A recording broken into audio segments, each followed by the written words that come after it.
Sebelumnya, Assalamualaikum warahmatullahi wabarakatuh. Di sini saya akan menjelaskan mengenai akuntansi keuangan syariah untuk memenuhi tugas akuntansi keuangan syariah. Sebelumnya, perkenankan saya untuk memperkenalkan diri terlebih dahulu.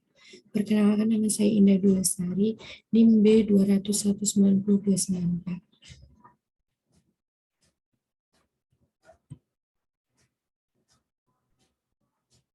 Yang pertama adalah pengertian akuntansi syariah. Akuntansi merupakan identifikasi transaksi yang kemudian diikuti dengan kegiatan pencatatan, penggolongan, serta pengiktisaran transaksi tersebut, sehingga menghasilkan laporan keuangan yang dapat digunakan untuk pengambilan keputusan. Akuntansi syariah dapat diartikan sebagai proses akuntansi atas transaksi-transaksi yang sesuai dengan aturan yang telah ditetapkan Allah SWT. Sehingga ketika mempelajari akuntansi syariah, dibutuhkan pemahaman yang baik mengenai akuntansi sekaligus juga tentang syariah Islam. Selanjutnya ada perbedaan akuntansi syariah dan konvensional.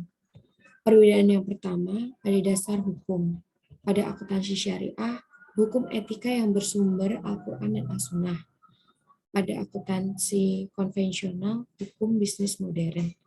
Yang kedua, dasar tindakan. Pada akuntansi syariah, keberadaan hukum Allah, keagamaan. Pada akuntansi konvensional, rasionalisme ekonomisme. Yang ketiga, ada perbedaan tujuan. Pada akuntansi syariah, yaitu keuntungan yang wajar. Pada akuntansi konvensional, yaitu maksimalisasi keuntungan. Yang keempat, perbedaan orientasi. Pada akuntansi syariah, yaitu kemasyarakatan. Pada akuntansi konvensional, yaitu individual atau kepada pemilik. Perbedaan yang terakhir yaitu tahapan operasional. Pada akuntansi syariah, yaitu dibatasi dan tunduk ketentuan syariah, dan pada akuntansi konvensional, tidak dibatasi kecuali pertimbangan ekonomis. Yang selanjutnya ada perkembangan akuntansi syariah. Perkembangan yang pertama pada periode sebelum tahun 2002, yaitu pada periode ini Bank Muamalat masih beroperasi sejak tahun 1992 hingga 2002. Periode ini masih mengacu pada PSAK 31. Perkembangan yang kedua yaitu periode tahun 2002 sampai 2007. Pada periode ini sudah ada PSAK 59 tentang akuntansi perbankan syariah. Perkembangan akuntansi yang ketiga yaitu tahun 2007 sampai sekarang. Pada periode ini, DSAK mengeluarkan PSAK syariah yang merupakan perubahan dari PSAK 99. Yang selanjutnya ada alasan utama akuntansi syariah diperlukan. Yang pertama, sebagai tuntutan untuk pelaksanaan syariah, dan yang kedua adanya kebutuhan akibat pesatnya perkembangan syariah. Selanjutnya ada standar akuntansi keuangan syariah. Standar akuntansi syariah atau SAS adalah pernyataan standar akuntansi keuangan atau PSAK syariah yang ditunjukkan untuk entitas yang melakukan transaksi syariah, baik entitas lembaga syariah maupun lembaga non-syariah. Perkembangan SAS dilakukan dengan mengikuti model SAK umum, namun berbasis syariah dengan mengacu kepada fatwa MUI. SAS ini terdiri dari PSAK 100 sampai dengan PSAK 106 yang mencakup kerangka konseptual, penyajian laporan keuangan syariah, akuntansi murabahah, musyarakah, mudharabah, salam, dan istisna. Selanjutnya ada sistem keuangan syariah, dibagi menjadi 5. Yang pertama, konsep pemeliharaan harta kekayaan. Yang kedua, akad atau kontrak atau transaksi. Yang ketiga, transaksi yang dilarang. Yang keempat, ada prinsip sistem keuangan syariah. Dan yang kelima, ada instrumen keuangan syariah. Sistem keuangan syariah yang pertama ada konsep pemeliharaan harta kekayaan, dibagi menjadi 4. Yang pertama, anjuran bekerja atau berniaga. Islam menganjurkan manusia untuk bekerja dan berniaga dan menghindari kegiatan meminta-minta dalam mencari harta kekayaan. Yang kedua, konsep kepemilikan. Harta yang baik harus memenuhi dua kriteria, yaitu diperoleh dengan cara yang sah dan benar, serta dipergunakan dengan dan untuk hal yang baik di jalan Allah Subhanahu wa taala. Yang ketiga, ada perolehan harta. Memperoleh harta adalah aktivitas ekonomi yang masuk dalam kategori ibadah muamalah atau mengatur hubungan manusia dengan manusia. Harta dikatakan halal dan baik apabila niatnya benar, tujuannya benar, dan cara dan sarana untuk memperolehnya juga benar, sesuai dengan rambu-rambu yang telah ditetapkan dalam Al-Quran dan As-Sunnah. Yang selanjutnya ada penggunaan dan pendistribusian harta. Ketentuan syariah berkaitan dengan penggunaan harta ada beberapa kategori. Yang pertama, tidak boros dan tidak kikir. Yang kedua, memberi infak dan sedekah. Yang ketiga, membayar zakat sesuai ketentuan. Yang keempat, memberi pinjaman tanpa bunga. Yang terakhir, meringankan kesulitan orang yang beruntung. Yang selanjutnya ada akad atau kontrak atau transaksi. Di sini ada jenis akad dan rukun dan syarat akad. Yang pertama jenis akad. Jenis akad dibagi menjadi dua, yaitu akad tabaru dan akad tijarah atau akad muawadah. Akad tabaru adalah perjanjian yang merupakan transaksi yang tidak ditunjukkan untuk memperoleh laba atau transaksi nirlaba. Ada tiga bentuk akad tabaru. Yang pertama, meminjamkan uang. Yang kedua, meminjamkan jasa. Dan yang terakhir ada memberikan sesuatu. Yang selanjutnya ada akad tijarah. Akad tijarah merupakan akad yang ditujukan untuk memperoleh keuntungan. Akad ini dibagi menjadi dua, yaitu natural uncertainty contract dan natural certainty contract. Selanjutnya ada syarat akad.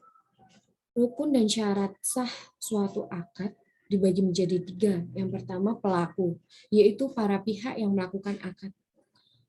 Yang kedua ada objek akad, yang merupakan sebuah konsekuensi yang harus ada dengan dilakukan suatu transaksi tertentu. Dan yang terakhir ada ijab kabul, merupakan kesepakatan dari para pelaku dan menunjukkan mereka saling ridho. Yang selanjutnya ada transaksi yang dilarang. Hal yang termasuk transaksi yang dilarang adalah yang pertama aktivitas bisnis terkait barang dan jasa yang diharamkan oleh Allah.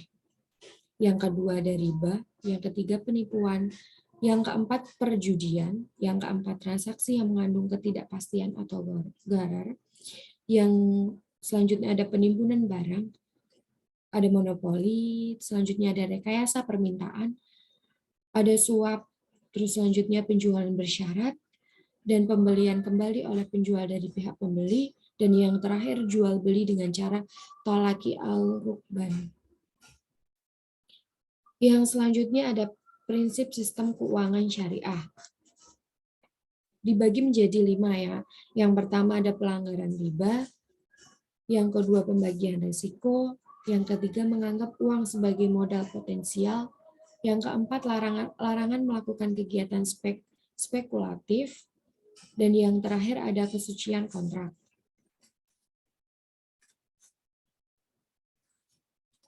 Yang kelima ada instrumen keuangan syariah. Yang pertama, akad investasi, yang merupakan jenis akad tijarah yang bentuk uncredited contract.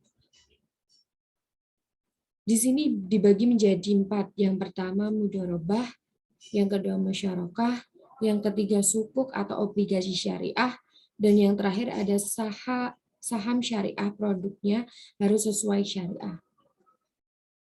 Yang kedua ada akad jual beli atau sewa menyewa. yang merupakan jenis akad tijarah yang bentuk certainty kontrak. Kelompok akad ini dibagi menjadi beberapa hal. Yang pertama, murabahah, yang kedua salam, yang ketiga istisna, yang keempat ada tijarah. Akad yang selanjutnya ada akad lain-lain, antara lain sarf, wadiah, qardul hasan, al-wakalah, hafalah, hiwalah, dan yang terakhir ada ran. Yang selanjutnya unsur-unsur laporan keuangan. Yang pertama, komponen laporan keuangan yang mencerminkan kegiatan komersial. Di sini dibagi menjadi posisi keuangan dan kinerja. Pada posisi keuangan, antara lain aset, kewajiban, dana syarkah temporer, dan ekuitas. Pada kinerja dibagi menjadi penghasilan atau income, beban atau expense, dan hak pihak ketiga atas bagi hasil dan dana syarkah temporer. Yang kedua ada komponen laporan keuangan yang mencerminkan kegiatan sosial. Dan yang ketiga ada komponen laporan keuangan yang mencerminkan kegiatan dan tanggung jawab khusus entitas syariah.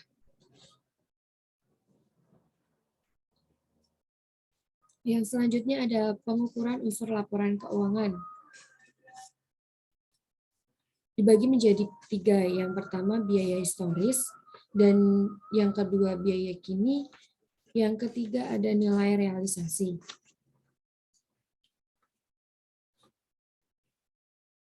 Selanjutnya ada laporan keuangan entitas syariah ED PSAK 101 revisi 2014. Antara lain, yang pertama laporan posisi keuangan pada akhir periode, yang kedua laporan laba rugi dan penghasilan komprehensif lain selama periode, yang ketiga laporan perubahan ekuitas selama periode, yang keempat laporan arus kas selama periode, yang kelima adalah laporan sumber dan penyaluran dana zakat selama periode, yang keempat laporan sumber dan penggunaan dana kebajikan selama periode. Yang selanjutnya ada catatan atas laporan keuangan, kemudian ada informasi komparatif mengenai periode sebelumnya, dan yang terakhir ada laporan posisi keuangan pada awal periode komparatif. Kemudian ada laporan keuangan Bank Syariah ED PSAK 101 revisi 2014. Antara lain yang pertama laporan posisi keuangan, yang kedua laporan laba rugi dan penghasilan komprehensif lain, yang ketiga laporan perubahan ekuitas, yang keempat ada laporan arus kas, yang kelima laporan rekonsiliasi pendapatan dan bagi hasil, selanjutnya ada laporan sumber dan penggunaan dan zakat, kemudian ada laporan sumber dan penggunaan dan kebajikan, dan yang terakhir ada catatan atas laporan keuangan. Terima kasih. Sekian yang bisa saya sampaikan, kurang lebihnya mohon maaf. Wassalamualaikum warahmatullahi wabarakatuh.